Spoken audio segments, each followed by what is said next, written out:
Ring, ring, ring. Have you ever felt like your past just keeps spam calling you? But instead of a friendly chat, it's simply the same old guilt trip on repeat. And maybe it's not even someone else from your past. It's you. That version of you who likes to hold yourself hostage to all those past mistakes and regrets. That past version of you that the now version of you cringes at while wishing you could rewrite them. Yeah, me too. And today, we're going to dive deep into what might be one of the hardest things we'll ever have to do. Or at least I know it's been one of the hardest things I've had to work through. Forgiving ourselves. But first, welcome to the Wolverine Lifestyle Podcast, where personal growth meets deep thought and introspection. I am your host, Dylan Andres, and in this episode, we're unpacking the journal prompt, Healing Through Forgiveness. Who do you need to forgive to heal? Is it someone from your past? Or is it yourself? I'm not just sharing my own journey on this one. I'm breaking down why self-forgiveness is so damn hard, or it can be so damn hard, the common barriers we face, and the practical ways to move forward. Trust me, this is the kind of information that could lead you to one of those aha or breakthrough moments. Yes, today we are talking about forgiveness once again, and I'm sure it will be addressed many more times in the future. Forgiveness tends to be one of those virtues that has many layers of nuance in different applicable areas of our lives. When we learn how to forgive others, we may still struggle to forgive ourselves. Forgiveness could almost be considered like it's on a spectrum. It's not a one-size-fits-all concept, but rather a process that varies depending on the situation and the individuals involved. Before we start dissecting the journal prompt itself, I want to quickly break down a little bit more about how this spectrum of forgiveness might look through 5 different variations. Variation 1, partial forgiveness. This is when someone forgives another person to some extent, but not fully. There may still be lingering resentment or emotional distance, even though the person has decided to let go of some of the hurt. Variation 2, complete forgiveness. At the other end of the spectrum, complete forgiveness involves letting go of all negative feelings towards the person who has caused harm. This may take time in healing. However, it is characterized by the absence of grudges and bitterness and the ability to move on without dwelling on past wrongdoings. Variation 3, unilateral forgiveness. In some cases, a person might forgive without the other party acknowledging the wrongdoing or offering an apology. This can be liberating, as it often releases the forgiver from the burden of holding on to the anger. Before I jump into the next variation, if you are someone who has been on this personal development journey for any amount of time, you may find that this unilateral forgiveness variation is going to be one of your best friends and assets. I know for myself, there have been a lot of people I've had to forgive from my past. However, I had zero desire to reach out and reestablish a connection with these individuals. And that's okay.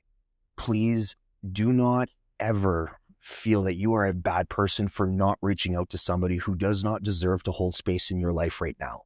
And nobody, I repeat, nobody has the right to tell you otherwise. You have to do what is right for you and for you to protect your own peace. All right, variation 4, conditional forgiveness. Sometimes forgiveness might come with conditions. As an example, someone might forgive another person, but with the expectation that certain behaviors or actions are going to change. And variation 5, healing and reconciliation. While forgiveness can be internal, the spectrum may also involve reconciliation, which requires mutual effort. Full reconciliation and rebuilding trust usually come after forgiveness, but aren't always necessary for someone to feel that they've forgiven. Now that we've established a few layers of the nuance with the spectrum of forgiveness, let's get into the meat and taters of this journal prompt. I'll start with a confession. I used to think I was pretty damn good at letting things go. I mean, I've forgiven people who have hurt me deeply, people who broke my heart, people who betrayed my trust, and people who have taken me for granted. And being taken for granted has always been one of the hardest things for me to work through or overcome. In a weird way, being taken for granted has been almost a pet peeve of mine. Now, for some reason, certain memories from my past just kept poking at me. Kind of like one of those splinters you have in your hand. You can't quite reach it with your tweezers, so you have to leave it in there. And anytime you open and close your hand, you can feel that little bugger moving around. But there's not a damn thing you can do about it. So it's just got to wait for it to work itself out. Yeah, that patient game. And it just keeps poking at you and poking at you. So I sat with those memories.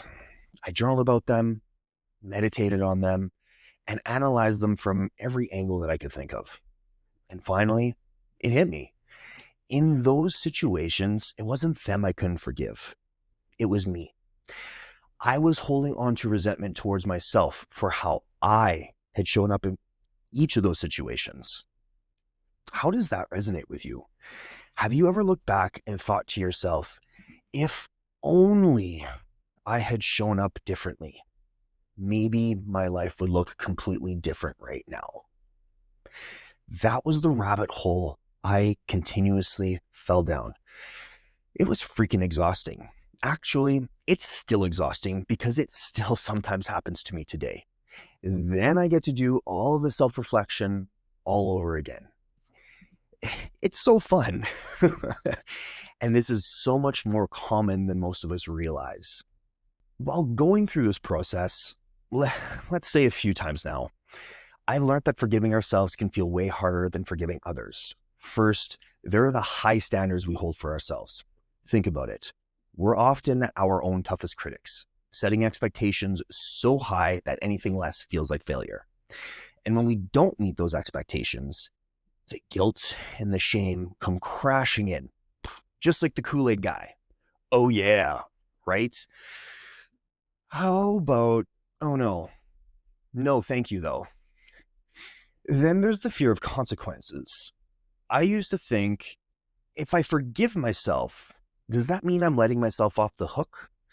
Am I saying it's okay to mess up again? It's almost as if we use guilt as a way to stay vigilant towards ourselves and make sure we don't ever repeat our mistakes. And don't even get me started on societal expectations. We live in a culture that emphasizes accountability, almost to a fault.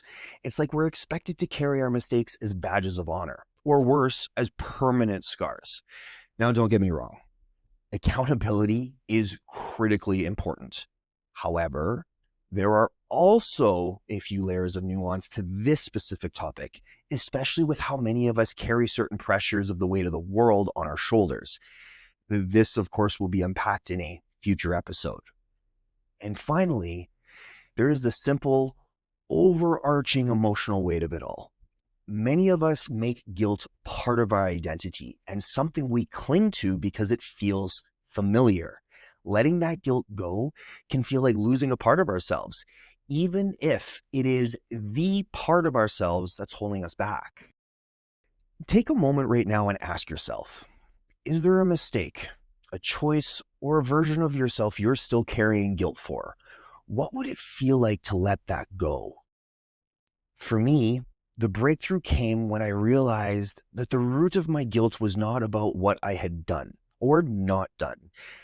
It was about how those actions did not align with the person I wanted to be. I thought back to those experiences that still triggered me. I realized I wasn't angry at the other people involved. I was angry at myself for not showing up authentically. I had made choices based on fear, insecurity, or a desire to please others. And those choices didn't always align with my values. Now, I don't know about you, but the term people pleaser kept ringing in my ears. And yes, that does hold true. I was frustrated with myself for abandoning me through the process of people pleasing. And here's the kicker. The standards I'd set for myself were so high that anything less than perfection felt like failure. But perfection isn't human, is it? That belief in itself is a trap, and yet I fell for it, just as I'm sure you have. And if you're nodding along right now, I want you to know you're not alone. It's okay to feel this way. What's not okay is to take this on as an identity and let it define you. All right, let's talk about some solutions. How do you actually start forgiving yourself? Here are some steps that have worked for myself and for others that I've helped on this journey. Number 1, acknowledge the guilt. The first step is simply recognizing that you're carrying guilt. Name it, write it down, get specific about what you're holding on to and why. Number 2, challenge your inner critic. Ask yourself, are the standards I'm holding for myself actually realistic? Would I judge a friend this harshly for the same mistakes? Sometimes just shifting our perspective can be a game changer. Number 3, reframe the narrative. Instead of seeing your past choices as failures, try to see them as lessons. What did you learn? How have you grown? What do you want more of in your life or less of? This doesn't excuse the outcome of the decisions that we made, but it puts it into a context that's much more constructive for us to navigate. Number 4, practice self-compassion. Treat yourself the way you would treat someone you love. When guilt creeps in, remind yourself that you're human, and humans are beautifully flawed. There is no single person who is an exception to this rule. Mistakes are a part of the experience of being human. And number 5, take action. If there's something that you can do to make amends, do it. But if not, focus on how you can show up differently moving forward. Forgiveness isn't just about the past. It's about letting go of the past to create space for the future you want to create. I've said it before, and I'll say it again. One of the most powerful tools I've found on this journey of self-exploration is journaling. Write a letter to yourself. Not the version of you sitting here today, but the version of you who made that mistake. What would you say to them? How would you comfort them? How would you guide them? This is the exact same process and practice as inner child healing. The only difference is the objective we are holding for ourselves at that moment. Instead of focusing on the unmet needs of our 5-year-old self, we are being the supportive buddy we didn't have in those moments of our teens or the earlier adult years. And if writing truly is not your thing, I still recommend it. Try visualization with meditation. Close your eyes and picture yourself letting that guilt go. Imagine it physically leaving your body. Feel the relief. Feel the lightness. Drop the suitcases, drop the dumbbells, whatever visual analogy works best for you to understand. The beautiful thing about self-forgiveness is it doesn't just heal us. It transforms our relationships, our minds. It transforms our entire life. When we forgive ourselves, we stop carrying the weight of our past into our present. We show up more authentically and more confidently. We build deeper connections because we're no longer hiding behind the guilt and shame. We are no longer wearing that damn facade of a mask. And most importantly, we give ourselves permission to grow. Because at the end of the day, that's what we're all here to do, isn't it? So here's my challenge for you. Take some time this week to reflect on the journal prompt. Who do you need to forgive to heal? And if the answer is yourself, what is one small step you can take towards that forgiveness? Remember, this isn't about perfection. It's about progress. It's about choosing to love yourself enough to let go of the past and embrace the possibility of that brighter future you desire. As always, thank you for joining me for this episode of the Wolverine Lifestyle Podcast. If it resonated with you, don't forget to subscribe, leave a review, and share it with someone who might need it. It's the best way to get this message out there. And if you're ready to take a step further into your own self-exploration journey, grab my free ebook, 30 Days to Know Yourself. The link will be in the show notes along with all of the rest of the links to the rest of my socials and resources. Until next time, remember, forgiveness isn't about forgetting the past. It's about freeing yourself from the weight of it so it doesn't taint your future.